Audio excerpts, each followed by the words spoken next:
Queridos amigos, es para mí una alegría poder entrar a sus casas a través de este medio y compartir la palabra de Dios. El día de hoy vamos a hablar acerca del poder del testimonio personal. Cuán importante, cuán vital es el poder, es tener el testimonio personal como una herramienta para predicar la palabra de Dios de manera vigorosa y efectiva. En la palabra de Dios nosotros encontramos un pensamiento muy importante que se encuentra en Hechos 4:20. Este pensamiento dice lo siguiente. Dice, en lo que tiene que ver a nosotros no podríamos hablar sino de lo que hemos visto y oído.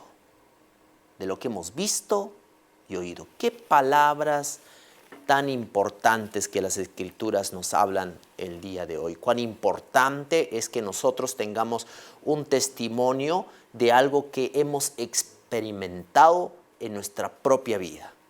Ese testimonio que nosotros compartimos llega a ser realmente muy valioso.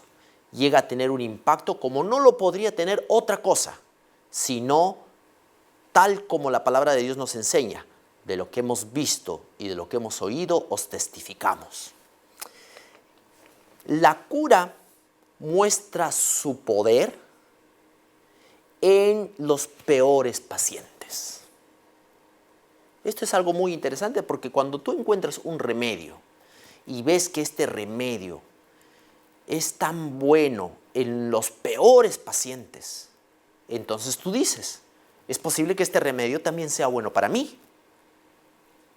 Porque con esta persona que estaba gravemente enferma, terriblemente enferma, este remedio fue efectivo, entonces este remedio seguramente también será efectivo conmigo.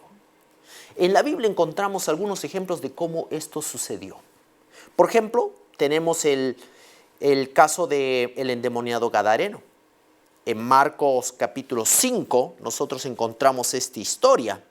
La historia de un hombre que vivía poseído por demonios. Pero lo interesante de esta historia es que él no estaba poseído solo por un demonio, sino que estaba poseído por toda una legión de demonios. Qué triste es la vida de una persona cuando se encuentra no solamente triste y abandonada, sino además destruida por Satanás. Satanás había destruido la vida de este hombre de tal manera que su vida era solamente, no una humanidad, era una sombra de la humanidad. Cuando Cristo lo encontró a este hombre, el endemoniado gadareno, este hombre realmente necesitaba un nuevo comienzo. Necesitaba un poder que lo liberara de las cadenas del enemigo.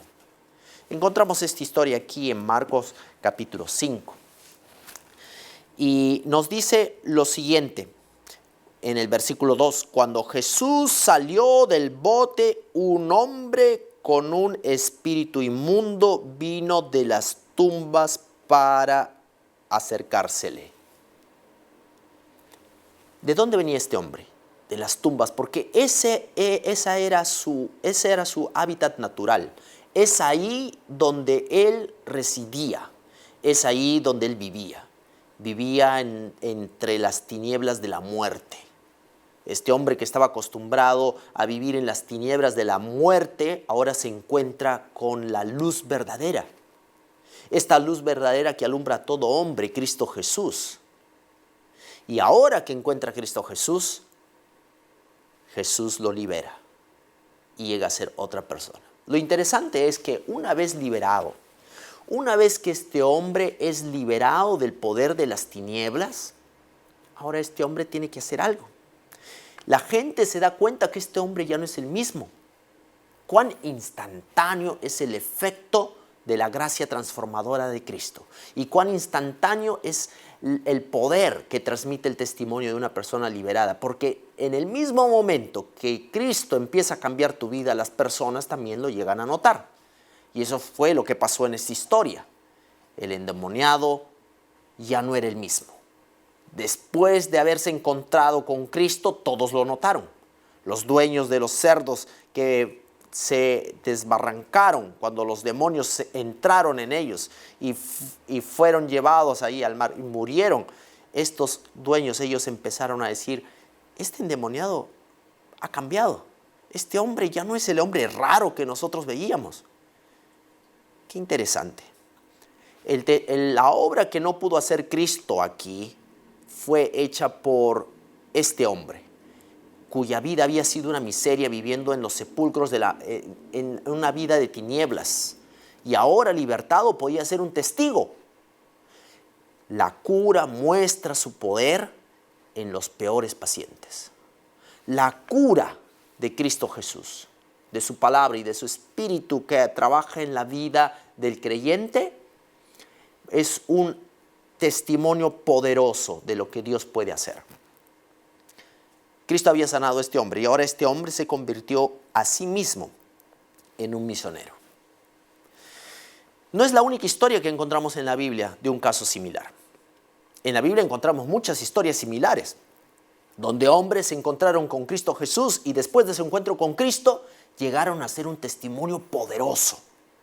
Otro ejemplo que tenemos también en la Biblia es el ejemplo de Pedro y de todos los apóstoles. Vamos a leer en la palabra de Dios en el libro de Hechos capítulo 4 versículo 13. Hechos 4 versículo 13. ¿Qué es lo que nosotros encontramos en este versículo?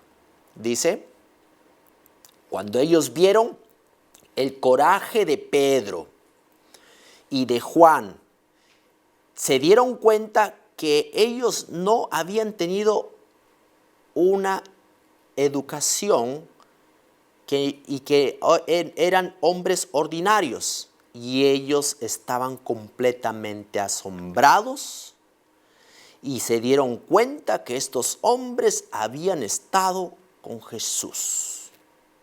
Qué interesante. Estos hombres eran solo pescadores, como cualquier otro hombre. No tenían cualidades distintivas, no tenían un certificado de una universidad farisea, no tenían una educación con un diploma, no tenían una profesión, una carrera muy resaltante que era visible. Sin embargo, estos hombres llegaron a ser calificados como hombres distintos que habían estado con Jesús. No importa cuánto tiempo pases con Jesús, cada momento que tú pases con Jesús va a hacer un cambio en tu vida. Si pases con Jesús 5 minutos, esos 5 minutos que pasas con Jesús va a hacer un cambio en tu vida. Por lo tanto, necesitas pasar más tiempo con Cristo. Si pasas con Cristo 1 hora, Cristo va a hacer muchos más cambios en tu vida. Si pasas con Cristo un día completo, tu vida cambiará de manera increíble. ¿No es eso lo que encontramos en las Escrituras? Caminar con Dios es lo que nos transforma completamente. Es lo que pasó con Enoc. Enoc caminó con Dios y desapareció porque él caminó con Dios. Cuando tú caminas con Cristo y Cristo empieza a hacer este cambio en tu vida empieza a dar un vuelco, una transformación increíble, de tal manera que el viejo tú ya ni se nota. Cristo empieza a reemplazar a la antigua persona porque Cristo empieza a vivir en ti.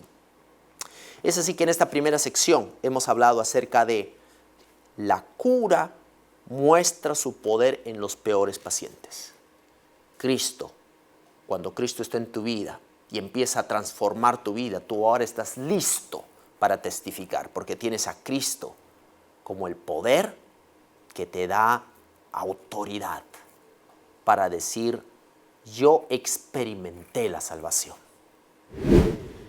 Bien, en las Escrituras nosotros también encontramos otro interesante pensamiento. Y es aquel que dice que la ceguera espiritual es la peor de todas las cegueras. Cuando una persona no acepta la verdad, se está negando a sí mismo el privilegio de la luz. Y la dureza de nuestros corazones nos lleva al punto de que esa negación de la verdad nos coloca en una posición totalmente desfavorable para alcanzar la gracia de Dios, para recibir la gracia de Dios que eso nos está dando de manera gratuita. Una historia que nos ayuda a comprender cómo esto ocurre es la historia de la resurrección de Cristo. Porque mira lo que pasó durante la resurrección de Cristo. Esta historia la encontramos en Marcos capítulo 16. Si vamos a Marcos capítulo 16, nosotros encontramos que en el versículo 1 dice: cuando el sábado había terminado, María Magdalena, María la madre de Santiago, trajeron especies, ¿no? Trajeron especies de manera que ellas pudieran ungir el cuerpo de Jesús. Así que las tres Marías fueron a ungir el cuerpo de Jesús. Pero qué chocante fue este encuentro para ellas. Porque cuando ellas llegaron al lugar, el primer día de la semana, justo después de que el sol se levantó y era la luz del día, ellas estaban en su camino a la tumba y se preguntaron una a la otra: ¿quién movió esta piedra? La tumba estaba con la piedra no sellada, sino es que estaba movida. Alguien había movido la piedra, la piedra que estaba a la entrada de la tumba de Cristo estaba fuera de su lugar. Ellas querían ser las primeras en ir a ver el cuerpo de Cristo ese día, y ver la piedra movida significaba que alguien más había entrado, así que ellas estaban completamente curiosas quién podría haber sido. Lo que encontraron fue lo siguiente: cuando ellas entraron a ver el cuerpo de Cristo, vieron a un hombre vestido con una ropa blanca. Ahora, es importante recordar lo siguiente, que cada vez que tú te encuentras con Cristo o te chocas con las realidades celestiales, tus paradigmas cambian. Cuando ellos vieron a este hombre vestido de ropas blancas, entonces ellas se alarmaron. Ellas quedaron completamente asombradas. No estaba el cuerpo de Cristo ahí, y entonces este personaje misterioso les pregunta: ¿están ustedes buscando a Jesús? Y esa es la pregunta que quizá tú te haces a ti mismo y que yo quiero que tú te hagas. ¿Estás buscando a Jesús? Cuando ellos fueron a ver a Jesús, ellos estaban esperando ver a un Jesús muerto. Y el ángel les dijo: si ustedes estaban pensando buscar a Jesús, el que había sido crucificado, ya no está allí. Está adelante de ustedes a Galilea, en Galilea. Él se ha levantado. Jesús ha resucitado. Él se ha levantado. Qué interesante pensamiento, porque en la Escritura nosotros tenemos que esta promesa ya se le había dado a los apóstoles, y los discípulos ya sabían que esto iba a acontecer. Jesús había tratado de explicarles que esto iba a ocurrir. Pero qué triste es que, a pesar de los intentos que Cristo tiene de enseñarnos y de compartirnos sus enseñanzas, a veces nuestro corazón queda endurecido. A veces nuestro corazón queda endurecido al punto de no captar la luz que el Padre nos quiere dar. Y estamos en medio de esta oscuridad, voluntariamente sometidos al reino de las tinieblas. María escuchó las palabras que el ángel le dijo. Jesucristo se ha levantado. Él se ha levantado. Él ha resucitado. Ya no está aquí. Cristo ya no está sujeto a la muerte. Cristo ya no está sujeto a las cadenas de la muerte. Él está adelante de ustedes, yendo a Galilea. Jesús está en su camino para encontrarse con sus discípulos. Y ahora María tenía que contar esta historia. No sé si alguna vez te ha pasado, pero compartir una historia realmente maravillosa es a veces la cosa más difícil de hacer. ¿Por qué? Porque tú corres el riesgo que las personas no te vayan a creer. Por ejemplo, si tú ganas hoy día un gran premio, ¿es fácil que las personas te crean que ganaste un gran premio? ¿Es fácil de que la gente crea de que tú ganaste este premio maravilloso? Digamos que te ganes la lotería. La peor ceguera es la ceguera espiritual, porque no nos permite ver las realidades que van más allá de nuestros ojos. En el versículo 10, nosotros leemos lo siguiente. Ella fue y le dijo esto a los que habían estado con él y que estaban lamentándose y llorando.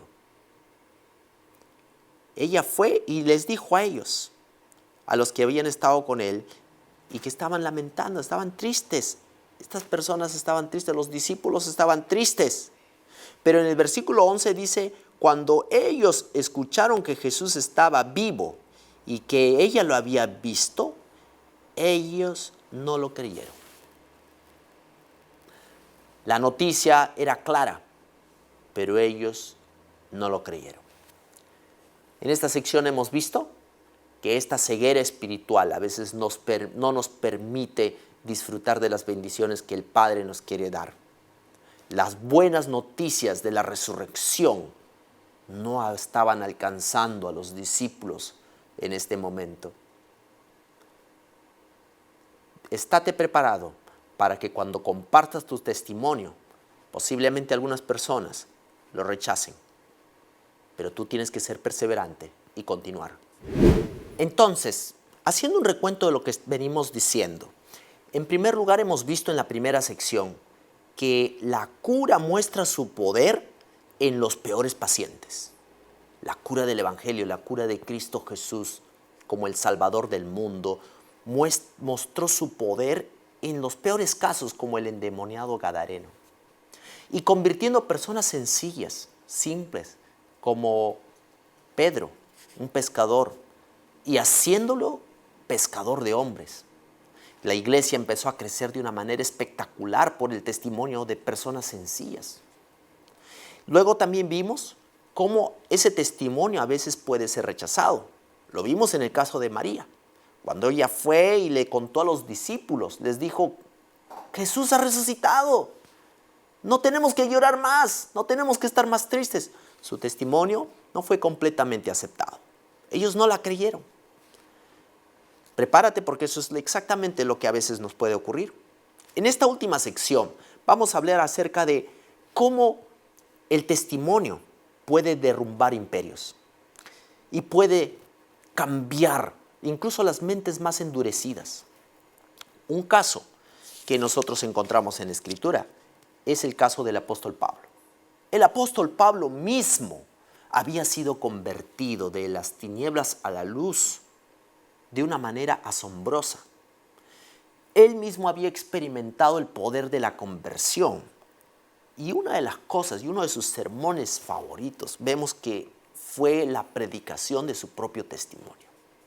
Él no estaba contando algo que le había ocurrido a alguien más. En muchas ocasiones el apóstol se presenta a sí mismo como evidencia del poder del Evangelio. Él dice en Hechos capítulo 26, cuando se encuentra con Agripa, el rey Agripa. Este es Herodes Agripa II, porque Herodes Agripa I había muerto de manera muy triste por haberse enorgullecido y exaltado a sí mismo, conforme nos cuenta el libro de Hechos. Este Agripa II, que era el último en la dinastía herodiana, tristemente no era completamente fiel ni siquiera a su propio pueblo. Así que tenía un corazón dividido en términos políticos. Su corazón estaba tanto con el pueblo judío como con los romanos. Históricamente sabemos que al final él dio más apoyo al imperio romano que a los judíos. Este hombre que tenía una confusión de identidad, una lucha de identidad en sí mismo, por momentos pensando como judío, apoyando incluso en embellecer Jerusalén, pero por otro momento y al final decidiendo luchar con el imperio romano, incluso en la revuelta judía, en la primera revuelta judía en la cual él tomó parte en favor del imperio romano. Este hombre que tenía esta lucha escuchó al apóstol Pablo. Y en Hechos capítulo 26 leemos esta historia, cómo el apóstol Pablo empieza a narrar lo que le ocurrió. Y él no dice lo que le ocurrió a otro hombre, dice lo que le ocurrió a él mismo. Cómo él había sido perseguidor, cómo él había sido un hombre que despreciaba el mensaje del evangelio. Pero ahora se había encontrado con Cristo Jesús y estando con Cristo Jesús, ahora predicaba de este Salvador resucitado. Después de escucharlo y después de escuchar esto con Berenice, que algunos dicen que era su esposa, él estaba cometiendo incesto con ella. Después de escucharlo, Festo le dijo: las muchas letras te han vuelto loco, Pablo. Puede ser que mientras tú compartas tu testimonio a otros, esto es exactamente lo que las personas te dirán. Amigo, ¿qué ha pasado? Estar mucho en la iglesia te ha vuelto loco. Estar mucho dedicado a la Biblia te ha convertido en un hombre raro. No tengas miedo. No tengas miedo porque la palabra de Dios es verdad. Y si tú estás fundado en la palabra de Dios, no habrá nada de qué temer. Tú no estás loco. El apóstol Pablo habla de la locura del evangelio. Esto es exactamente lo que significa creer en Cristo Jesús. Es estar loco para el mundo, pero estar en lo correcto frente a Dios. Y el apóstol Pablo compartió con vehemencia y con convicción, a tal punto que el mismo Herodes Agripa II dijo: por poco me persuades a ser cristiano. La luz maravillosa del evangelio podría haber alcanzado su corazón. Era tan poderoso y tan evidente en la propia vida del apóstol Pablo, que en este momento no era más que un individuo que estaba siendo perseguido por su propio pueblo, es decir, los mismos judíos lo querían ver muerto. Y Herodes Agripa no tenía muchas razones para creer el argumento de este hombre. Sin embargo, encontramos que el mismo Herodes Agripa dijo: por poco me persuades a ser cristiano. El poder del evangelio tocó su corazón. ¿Qué hizo Herodes Agripa con ese poder? Con esas buenas noticias, con el evangelio que tocó su corazón, fue una decisión personal. No leemos que él aceptó estas buenas nuevas de Cristo Jesús. Pero lo que sí vemos es que el poderoso testimonio del apóstol Pablo fue eficaz. El libro de Juan y también el libro de Gálatas 2:20 y 1 de Juan 1 del 1 al 3 nos dice que los apóstoles testificaban de aquello que habían visto y habían oído. Algo que ellos habían experimentado tocante al verbo de vida. No una fantasía, no una ilusión, no una filosofía, no una quimera, sino una realidad. Habían tocado y habían visto al Salvador y ellos predicaban de este Salvador al mundo. El día de hoy nosotros hemos visto cómo el testimonio tiene un poder muy grande. No existe una forma más eficaz que predicar si no es a través de nuestro propio testimonio. Nuestras obras hablan más fuerte que nuestras palabras en nuestra vida diaria y demuestran nuestras verdaderas convicciones. Si Cristo está contigo y si Cristo habita en tu corazón, compartir y testificar es algo natural, es parte de tu vida, es inevitable. Es completamente inevitable confesarlo tanto en tus acciones como en tus palabras. Va a ser inevitable que tú hables de Cristo. Va a ser inevitable que la gente vea a Cristo en ti, tal como pasó con los apóstoles. Y dijeron, estos hombres simples, que no tienen educación, no tienen entrenamiento, hablan diferente, hablan como Cristo. Esto es lo que va a pasar contigo. Que Dios te bendiga, querido amigo, querida amiga, y que te ayude en el transcurso de tu vida vivir el testimonio poderoso de la cruz. El testimonio que te va a hacer un siervo eficiente y efectivo en la predicación del mensaje del Evangelio, que te va a dar autoridad. Porque no hay otra cosa que te pueda dar autoridad sino el hecho de haber probado tú mismo el remedio divino de la salvación. En las siguientes series queremos que tú continúes conectándote con este hermoso programa que te ayudará a crecer. Programas de estudio de la escuela sabática que te ayudará a crecer en tu vida espiritual. Mi oración va por ti para que tú crezcas como un verdadero testificador de la palabra de Dios, efectivo, y que hables del Cristo al cual tú experimentas. Dios te bendiga.